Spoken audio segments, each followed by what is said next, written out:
غلام قادر انہیں اپنے ساتھ لے کر درختوں کے نیچے سے گزرنے لگا اور تھوڑی دور چلنے کے بعد وہ درختوں کا سلسلہ ختم ہو گیا اور ایک کھاری آگے کھاری وہ جگہ ہوتی ہے جو سمندر اور ایک ندی جھیل کی شکل میں جنگل کے اندر جاتی ہے۔ کھاری کے دوسرے کنارے پر روشنی دکھائی دے رہی تھی۔ غلام قادر نے کہا، یہ روشنیاں کتاکنی جزیرے کی بندرگاہ کی ہیں۔ یہ بہت چھوٹا جزیرہ ہے۔ کتاکنی انڈمان کے تمام جزیروں میں سے سب سے چھوٹا ہے، لیکن یہاں سے انڈیا کا مشرقی ساحل اور مدراس کی بندرگاہ کا فاصلہ سب سے کم ہے۔ چنانچہ جنگل کی لکڑی سے بھرے ہوئے جہاز اسی بندرگاہ سے انڈیا کی طرف جاتے ہیں۔ میں جوان تھا جب یہاں پر آیا تھا، اب میری عمر 60 سال کی ہو گئی ہے۔ میرے بال بچے مدراس میں ہوتے ہیں، مہینے میں ایک بار انہیں ملنے چلا جاتا ہوں۔ شیخ صاحب نے تمہیں بتا دیا ہوگا کہ میرا یہاں ٹھیکیداری کا چھوٹا سا کام ہے۔ میں جنگل کا چھوٹا سا حصہ ٹھیکے پر لے لیتا ہوں اور جنگل کے پرانے درختوں کو کٹوا کر ان کی لکڑی انڈیا بھیج دیتا ہوں۔ میں جوان تھا جب یہاں پر آیا تھا، اب میری عمر 60 سال کی ہو گئی ہے۔ میرے بال بچے مدراس میں ہوتے ہیں، مہینے میں ایک بار ملنے چلا جاتا ہوں۔ وہ لوگ کھاری کے کنارے چل رہے تھے۔ ایک جگہ غلام قادر کنارے سے ہٹ کر دائیں جانب درختوں میں ہو گیا۔ یہ درختوں کے درمیان ایک چھوٹی سی پگڈنڈی بنی ہوئی تھی۔ پگڈنڈی جہاں پر ختم ہوتی تھی وہاں ایک کھلی جگہ تھی جہاں کٹے ہوئے درختوں کے ڈھیر لگے ہوئے تھے۔ اندھیرے میں 2 آرام نشینیں انہیں نظر آئیں۔ پیچھے ناریل کے درختوں کے درمیان ایک ڈھلوان چھت نما کمرہ بنا ہوا تھا۔ یہ کمرہ بھی زمین سے 3-4 فٹ اونچی مچان بنایا ہوا تھا۔ اس کے باہر ایک لالٹن روشن تھی۔ غلام قادر نے کہا، اس جزیرے میں ابھی تک بجلی نہیں آئی، ہم ڈیزل کے انجنوں کی مدد سے یہاں پر آرام نشین چلاتے ہیں۔ مکان کے 2 کمرے تھے۔ غلام قادر نے کہا، آپ دونوں اس مکان میں اطمینان سے سو جائیں، یہاں آپ کو کسی قسم کی پریشانی کی کوئی ضرورت نہیں۔ کمرے میں چارپائیاں بچھی ہوئی تھی۔ غلام قادر چلا گیا۔ عمران اور جبران ایک چارپائی پر لیٹ گئے۔ کمرے کی 2 کھڑکیاں تھیں جن میں سے سمندر کی ہوا آ رہی تھی۔ بستر پر لیٹتے ہی وہ گہری نیند سو گئے۔ صبح کافی دیر بعد ان کی آنکھ کھلی۔ غلام قادر نے کہا، آ جاؤ ناشتہ کر لو۔ برآمدے میں بیٹھ کر انہوں نے ناشتہ کیا۔ تھوڑی دیر بعد ڈیزل انجن سٹارٹ کر دیا اور آرام نشین چلنے لگی اور مزدور شتیروں کی چرائی کرنے لگے۔ غلام قادر بولا، پرسوں ایک مال بردار جہاز لکڑیاں لے کر مدراس جا رہا ہے۔ جہاز کا کپتان میرا بہت اچھا دوست ہے، میں تمہیں اس کے حوالے کر دوں گا، وہ تمہیں پوری حفاظت سے مدراس پہنچا دے گا۔ دونوں دوستوں نے دوسرا دن بھی غلام قادر کے ہاں ہی گزارا۔ تیسرے روز صبح جہاز نے چلنا تھا۔ غلام قادر نے پچھلے پہر منہ اندھیرے آ کر جبران اور عمران کو اٹھا دیا۔ دونوں نے جلدی ناشتہ کیا اور غلام قادر کے ساتھ کتاکنی کی بندرگاہ کی طرف روانہ ہو گئے۔ بندرگاہ وہاں سے قریب ہی تھی، صرف ایک چنٹی پلیٹ فارم کی بندرگاہ تھی۔ ایک بحری جہاز جٹی پر کھڑا تھا۔ غلام قادر نے جہاز کے کپتان سے عمران اور جبران کا تعارف کروایا اور کہا، یہی وہ میرے 2 کزن ہیں جنہیں مدراس جانا ہے۔ جہاز کا کپتان گوا کا رہنے والا مضبوط قد کاٹ کا آدمی تھا، پائے پی رہا تھا۔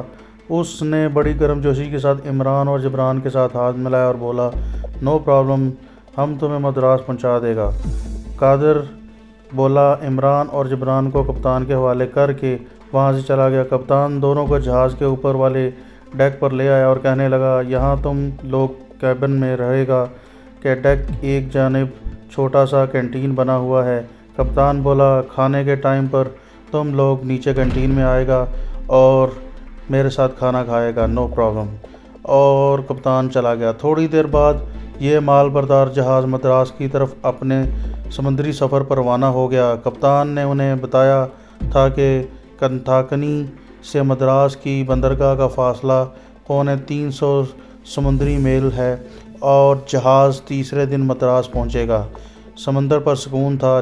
جہاز ایک خاص رفتار سے سمندر میں سفر کر رہا تھا۔ تیسرے دن سورج غروب ہو رہا تھا کہ دور سے انڈیا کے ساحل کی روشنیاں نظر آنے شروع ہو گئیں۔ عمران اور جبران ڈیک کے جنگلے کے ساتھ کھڑے ان روشنیوں کو دیکھ رہے تھے۔ جبران نے کہا، حالات ایسی صورت اختیار کر گئے تھے کہ مجھے انڈیا واپس پہنچنا ممکن نظر نہیں آ رہا تھا۔ عمران بولا، اللہ کی مدد ہمارے ساتھ شامل تھی، سارا سبب اسی مالک نے کیا اور ہمارے لیے اسباب پیدا فرما دیے۔ ہمیں اللہ تعالیٰ کا جس قدر شکریہ ادا کریں کم ہے۔ شام ہو گئی تھی اور جہاز مدراس کے ساحل کے ساتھ لگ گیا تھا۔ کپتان اوپر ڈیک پر آ کر کہنے لگا، ہم مدراس پہنچ گئے ہیں۔ میرے ساتھ آؤ، میں تمہیں بندرگاہ سے باہر نکال دوں گا۔ غلام قادر ہمارا دوست ہے، اس نے ہمیں آرڈر دیا تھا کہ تم لوگوں کو بندرگاہ سے باہر نکالے۔ کم آن۔ فرار کا ایسا انتظام عمران اور جبران کی زندگی میں پہلے کبھی نہیں آیا تھا۔ جہاز کے کپتان نے عمران اور جبران کو اپنے ساتھ لیا، جہاز سے اترا اور بندرگاہ کی جٹی کے ایک مال گودام میں سے گزر کر بندرگاہ والی بڑی سڑک پر لے آیا۔ کہنے لگا، اب تم مدراس میں ہو، جہاں چاہے جا سکتے ہو۔ عمران اور جبران نے کپتان کا شکریہ ادا کیا تو کپتان بولا، شکریہ کی کوئی ضرورت نہیں، غلام قادر ہمارا دوست ہے، اس نے آرڈر دیا تھا کہ تمہیں اپنی سیفٹی میں مدراس پہنچاؤں۔ اوکے، اب ہم واپس جہاز میں جائے گا، بائے بائے۔ کپتان بندرگاہ کی طرف چلا گیا۔ عمران اور جبران مدراس کی ایک کشادہ سڑک پر کھڑے تھے جس پر دونوں جانب بجلی کے کھمبے اور مرکری لائٹس روشن تھیں، اور سڑک کی دوسری طرف کسی اسٹور کی بہت بڑی عمارت تھی جس کے اوپر نیون سائن بورڈ جگمگا رہا تھا۔ ایک طرف کوکا کولا کا سائن بورڈ لگا ہوا تھا، کبھی روشن ہو جاتا تھا اور کبھی بجھ جاتا تھا۔ سڑک ٹریفک رواں دواں تھی۔ مدراس بھارت کا ایک اہم شہر اور بندرگاہ تھی اور صوبہ صدر مقام کہلاتا تھا۔ یہاں کے لوگ تامل زبان بولتے تھے جو دراوڑ قوم کی قومی زبان تھی۔ تاریخی تحقیق کے مطابق برصغیر میں رائیوں کی آمد سے پہلے یہی ہڑپا اور موہنجو داڑو میں حکومت کرتے تھے۔ رائیوں کی شمالی ہند پر قبضے کے بعد قوم جنوبی ہند کی طرف پسپا ہو گئی۔ عمران اور جبران کو اس شہر میں ٹھہرنا نہیں تھا، ان کی منزل دلی تھی، چنانچہ وہ ایک آٹو اسٹور میں پہنچ گئے اور مدراس کے سینٹرل ریلوے اسٹیشن پر آ گئے۔ یہاں سے انہوں نے دلی جانے والی گاڑی پکڑی تھی۔ یہ بڑا ریلوے اسٹیشن تھا۔ دونوں دوست پلیٹ فارم پر ایک طرف کھڑے ہو گئے اور کہنے لگے، یہ معلوم کرنا ضروری تھا کہ دلی کی طرف کون سی گاڑی اور کب جاتی ہے۔ جبران بولا، یہاں بیٹھو، میں جا کر پتہ کرتا ہوں۔ جبران چائے کے اسٹال کی طرف گیا۔ عمران بینچ پر بیٹھ گیا۔ اگرچہ شہر دلی انڈمان سے بہت دور تھا، پھر بھی عمران اس کی نگاہوں سے ماحول کا جائزہ لے رہا تھا۔ وہ کسی کی نظر میں نہیں آنا چاہتا تھا۔ پلیٹ فارم پر ریلوے پولیس کے سپاہی بھی چل رہے تھے، ایک ملٹری پولیس کا جوان بھی گیٹ کے پاس کھڑا تھا۔ جبران واپس آ گیا، کہنے لگا، 2 گھنٹے کے بعد ایک گاڑی دلی کی طرف روانہ ہوگی، مگر یہ پیسنجر ٹرین ہے، راستے میں بہت دیر لگائے گی۔ عمران نے کہا، پیسنجر ٹرین ہمارے لیے بہت موزوں رہے گی، مسافروں کے ہجوم میں ہم بھی روح پوش ہو جائیں گے۔ جبران نے کہا، یہ 2 گھنٹے ہم کہاں گزاریں گے؟ یہاں پلیٹ فارم پر بیٹھنے کی تو جگہ کوئی نہیں زیادہ، اور خام خواہ نظروں میں آنے کی ضرورت نہیں۔ عمران نے کہا، تو چلو جا کر 3rd کلاس کے مسافر خانے میں بیٹھتے ہیں۔ 3rd کلاس کا مسافر خانہ باہر تھا۔ پلیٹ فارم پر صرف 1st کلاس اور 2nd کلاس کے مسافر خانے موجود تھے۔ وہ باہر نکل کے 3rd کلاس کے مسافر خانے میں کافی مسافر بیٹھے ہوئے تھے۔ دونوں ایک جگہ بیٹھ گئے۔ یہاں پولیس کا کوئی آدمی نہیں تھا۔ انہوں نے کینٹین سے چاول وغیرہ لے کر کھائے۔ جب 2.25 گھنٹے گزر گئے تو مسافروں میں ہلچل پیدا ہو گئی۔ ٹرین کا وقت ہو گیا تھا۔ عمران اور جبران بھی مسافروں کے ساتھ پلیٹ فارم پر آ گئے۔ ٹکٹیں انہوں نے پہلے سے ہی خرید لی تھی۔ پلیٹ فارم پر دلی والی جانے والی پیسنجر ٹرین پر آ گئے اور ٹرین میں سوار ہو گئے۔ یہ سفر بھی کافی طویل اور تھکا دینے والا تھا۔ ٹرین صوبہ تامل ناڈو سے نکل کر دوسرے دن صبح اندرون اتر پردیش میں داخل ہو گئی۔ حیدرآباد دکن کے اسٹیشن پر ٹرین کافی دیر کھڑی رہی۔ عمران اور جبران ٹرین کے ڈبے میں ہی چھپ کر بیٹھے رہے۔ باہر پلیٹ فارم میں نکلنا خطرناک ہو سکتا تھا۔ آخر حیدرآباد دکن سے ٹرین چل پڑی۔ اس کے بعد دوسرے دن اسٹیشن ناگپور آ گیا۔ حیدرآباد سے ان کا فاصلہ کافی طویل تھا۔ آخر ناگپور کے بعد بڑے اسٹیشن سے بھی ٹرین نکل گئی۔ اس کے بعد ٹرین مدھیہ پردیش کے بڑے اسٹیشن جبل پور سے ہوتی ہوئی اتر پردیش کے تاریخی شہر بنارس کی طرف روانہ ہو گئی۔ بنارس انگریزوں کے زمانے کا نام تھا، اب اس کا نام وارانسی ہو گیا تھا۔ وارانسی سے گاڑی لکھنؤ اور بریلی اور مراد آباد سے ہوتی ہوئی دلی پہنچ گئی۔ یہ سفر 3 دن میں طے ہوا۔ ٹرین جب دلی کے ریلوے اسٹیشن میں داخل ہوئی تو دن ڈھل رہا تھا۔ ٹرین میں ہی عمران نے جبران کو ہدایت کر دی تھی کہ وہ حاجی صاحب کے ہوٹل میں الگ الگ ہو کر جائیں گے اور پلیٹ فارم پر اجنبی مسافروں کی طرح اتریں گے۔ چنانچہ انہوں نے ایسا ہی کیا۔ عمران اتر کر ایک طرف اور جبران دوسری طرف روانہ ہو گیا۔ 1 گھنٹے وہ آگے پیچھے حاجی صاحب کے پاس چاندنی چوک والے ہوٹل میں پہنچ گئے اور حاجی صاحب کے سامنے بیٹھے ہوئے تھے۔ حاجی صاحب نے کہا، ہم تمہارے اس کارنامے پر جتنا فخر کریں کم ہے۔ بھارت کے میزائل فیکٹری اڑا کر تم نے کشمیری مجاہدین کے حوصلے بلند کر دیے ہیں اور بھارتی فوج کے وقار کو وقاری ضرب لگائی ہے۔ اب تمہارا کیا پروگرام ہے؟ کمانڈو عمران نے کہا، ہمیں اپنے بیس یعنی کشمیر کے محاذ پر واپس جانا ہے۔ حاجی صاحب نے عمران کو خاص طور پر یہ متنبہ کرتے ہوئے کہا، عمران تمہیں بہت زیادہ احتیاط کی ضرورت ہے۔ اس کی وجہ یہ ہے کہ انڈیا کے اخباروں میں جو تمہاری تصویر کا خاکہ جو انڈمان کے انگریزی اخبار میں چھاپا تھا وہ یہاں کے لوگوں کو بھی تم سے ہم شکل متعارف کروا سکتا ہے۔ پولیس نے تمہارے خاکے کے نیچے یہ اعلان بھی کر رکھا ہے، یہ شخص پاکستان کا دہشت گرد جاسوس ہے اور جو کوئی اس کو گرفتار کروائے گا اس کے بارے میں پوری معلومات مہیا کرے گا اسے 50,000 کا نقد انعام دیا جائے گا۔ او مائی گاڈ، عمران نے بے اختیار بولا، تو میری تصویر یہاں کی اخباروں میں بھی چھپ چکی ہے۔ خیر کوئی بات نہیں، ہمیں پہلے سے زیادہ محتاط ہو کر سفر کرنا پڑے گا، کمانڈو جبران نے کہا، بلکہ ہمیں دلی سے کشمیر تک کا سفر الگ الگ ہو کر ہی کرنا پڑے گا۔ حاجی صاحب بولے، یہ سب سے بہتر رہے گا۔ پھر حاجی صاحب نے عمران کی طرف دیکھا اور کہا، تمہاری تصویر کا جو خاکہ اخبار میں چھاپا گیا ہے اس میں تمہاری شیپ بالکل صاف ہے، اب تمہاری شیپ تھوڑی بڑھ گئی ہے تو تم ابھی شیو مت کرو، شیو کرو گے تو فوراً پہچانے جاؤ گے۔ رات دونوں کمانڈو دوستوں نے حاجی صاحب کے پاس بسر کی۔ صبح جبران کشمیر کی طرف روانہ ہو گیا۔ دوسری گاڑی دوپہر کے 2 بجے جاتی تھی۔ عمران 1 بجے حاجی صاحب کے ہوٹل میں سے نکلا۔ پورا 1 بجے وہ آٹو کو لے کر اسٹیشن کی طرف روانہ ہو گیا۔ ٹرین ٹھیک 2 بجے چل پڑی۔ عمران نے جموں تک کا ٹکٹ لیا۔ اسپیکر پر اعلان ہوا کہ جموں جانے والی ٹرین 1 گھنٹہ دیر سے پہنچے گی۔ یہ خبر سن کر عمران بڑا پریشان ہوا۔ خبر عمران کے لیے بڑی منحوس تھی۔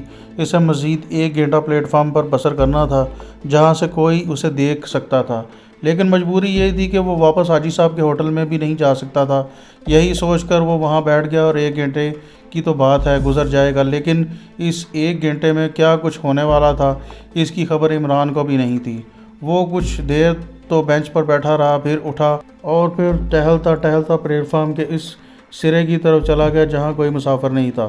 وہاں لکڑی کے 3-4 کریٹ ساتھ ساتھ پڑے تھے۔ وہ ایک کریٹ پر بیٹھ گیا۔ اس کا رخ ریلوے اسٹیشن کی طرف تھا۔ اتنے میں پیچھے سے کسی نے اسے آواز دے کر پوچھا، بھائی صاحب آپ کے پاس ماچس ہے؟ عمران نے مڑ کر دیکھا۔ ایک پتلون قمیض والا، سانولی رنگت والا، گھنگریالے بالوں والا، سیاہ مضبوط جسم والا آدمی سگریٹ کے لیے کھڑا تھا۔ عمران کی چھٹی حس نے اسے اچانک بیدار کر دیا۔ اس کے ذہن میں خطرے کی گھنٹی بج گئی، لیکن کمانڈو عمران نے اپنے چہرے پر پریشانی کا ذرا بھی تاثر نہ دیا۔ اس نے کہا، میں سگریٹ نہیں پیتا۔ اچھا، آئی ایم سوری۔ اجنبی نے معذرت کی اور کہا، پھر اس کے پاس ہی دوسرے کریٹ پر آ کر بیٹھ گیا۔ آپ اچھا کرتے ہیں سگریٹ نہیں پیتے، یہ بری عادت ہے، یہ عادت ہمیں پڑ چکی ہے۔ عمران نے کوئی جواب نہ دیا اور سامنے پلیٹ فارم کی طرف دیکھنے لگا، اور اجنبی نے پوچھا، آپ کہاں جا رہے ہیں؟ عمران سمجھ گیا کہ اس آدمی کو اس پر شک ہو گیا ہے اور وہ اس کو آسانی سے نہیں چھوڑنے والا۔ اس نے یوں ہی کہہ دیا، امرتسر جا رہا ہوں۔ وہاں آپ کا کوئی کاروبار ہے؟ اجنبی نے کہا۔ عمران نے کہا، جی نہیں، میں اپنے ایک دوست رام پرساد سے ملنے جا رہا ہوں، اس کی سیوان کے بازار میں کتابوں کی دکان ہے۔ آپ کہاں سے آ رہے ہیں؟ اجنبی نے دوسرا سوال پوچھا۔ عمران نے سوچا کہ اس شخص سے اونچی نیچی بات کی تو کہیں معاملہ بگڑ نہ جائے، اس لیے اس نے ساتھ ہی نارمل انداز میں ہی جواب دیا اور کہا کہ میں دلی ہی کا رہنے والا ہوں، مگر آپ یہ سب مجھ سے کیوں پوچھ رہے ہیں؟ اجنبی نے عمران کی آنکھوں میں آنکھیں ڈال کر کہا، مجھے لگتا ہے کہ میں نے آپ کو کہیں دیکھا ہے۔ عمران نے منہ دوسری طرف کر لیا، ہو سکتا ہے دلی میں کہیں دیکھا ہو۔ اجنبی بولا، آپ کی زبان دلی والوں کی زبان نہیں لگتی۔ عمران نے کہا، میں امرتسر پنجاب کا رہنے والا ہوں، دلی کے چاندنی چوک میں میری دکان ہے، اپنی فیملی کے ساتھ میں یہاں رہ رہا ہوں۔ اجنبی کہنے لگا، کیا میں آپ کا نام پوچھ سکتا ہوں؟ عمران کو غصہ تو بہت آیا، مگر مسالتاً اس نے تقاضا یہی سمجھا کہ ٹھنڈے دل سے یہ کام لے۔ اس آدمی کے ہر سوال کا جواب دینے کی کوشش کر رہا تھا، یہاں پھر بھی جلدی سے عمران سے غلطی ہو گئی اور اس نے اپنے آپ کو ہندو ظاہر کرتے ہوئے کہا، میرا نام کرم چند ہے۔ خدا جانے اس اجنبی نے کوئی اشارہ کیا یا انہوں نے پہلے سے معاملے طے کر رکھے تھے۔ اچانک 3 پولیس کے سپاہی کسی طرف سے آ نکلے اور وہاں آ گئے۔ اجنبی نے ان میں سے ایک سپاہی سے کہا، یہ کرم چند جی ہیں، دلی میں کتابوں کا بزنس کرتے ہیں، امرتسر دوست رام پرساد سے ملنے جا رہے ہیں، تھوڑی دیر کے لیے انہیں آفس میں لے چلیں، مجھے ان سے بات کرنی ہے۔ عمران کے جسم میں ایک سنسنی دوڑ پڑی، وہ پھنس گیا تھا۔ اجنبی آدمی CID کا آدمی تھا اور اس نے پہلی نظر میں عمران کو پہچان لیا تھا۔ عمران نے اپنے ہوش و حواس برقرار رکھتے ہوئے اور قدرِ رعب سے پوچھا، آپ لوگ مجھے کیا سمجھ رہے ہیں؟ میں کوئی مجرم ہوں؟ اجنبی نے کہا، ہم نے کب کہا کہ آپ کوئی مجرم ہیں؟ ہم تو صرف آپ کی خاطرداری کرنے کے لیے اپنے ساتھ لے جا رہے ہیں، آئیے تشریف لے چلیے۔ عمران کچھ کہنے ہی لگا تھا کہ پولیس سپاہیوں نے اسے پکڑ کر فوراً ہتھ کڑی لگا دی۔ CID کے آدمی نے کہا، اسے لے چلو۔ عمران بے بس ہو گیا تھا، وہ پولیس کے قبضے میں تھا اور بھاگ بھی نہیں سکتا تھا۔ وہ یہ سوچنے لگا کہ اب آگے کی کیا حکمت عملی اختیار کی جائے۔ پلیٹ فارم پر ریلوے پولیس کا آفس تھا۔ سپاہی اسے لے کر وہاں آئے اور ایک چھوٹے خالی کمرے میں کرسی پر بٹھا دیا۔ تھوڑی دیر بعد اجنبی بھی آ گیا، اس کے ساتھ ایک باوردی پولیس آفیسر بھی تھا۔ دونوں اس کے سامنے کرسیوں پر بیٹھ گئے۔ اجنبی نے عمران سے کہا، تمہارا پورا ریکارڈ ہمارے پاس موجود ہے، بہتر ہے کہ تم اپنے جرم کا اعتراف کر لو، اپنا جرم تسلیم کر لینے سے تمہاری جان کافی حد تک چھوٹ جائے گی۔ عمران نے کہا، میں نے کوئی جرم نہیں کیا، آپ لوگ میرے ساتھ زیادتی کر رہے ہیں، میں بھارت کا آزاد شہری ہوں، آپ کا کوئی حق نہیں کہ بغیر مجھے کسی وجہ کے گرفتار کریں۔ اجنبی پولیس آفیسر کی طرف دیکھا اور کہا، کپور جی اسے وارنٹ دکھائیے۔ پولیس افسر نے جیب سے اخبار کا ایک تراشا نکال کر عمران کے سامنے رکھا۔ یہ اخبار میں چھپی ہوئی عمران کی تصویر تھی، جس کے نیچے لکھا ہوا تھا کہ یہ خطرناک پاکستانی دہشت گرد ہے، جو کوئی اسے زندہ گرفتار کروانے میں پولیس کی مدد کرے گا، اس کے بارے میں اطلاع دے گا، اسے نقد انعام دیا جائے گا۔ پولیس افسر کپور نے عمران کو اس کی تصویر دکھاتے ہوئے کہا، یہ آپ کی تصویر ہے اور یہی آپ کی گرفتاری کا وارنٹ بھی ہے۔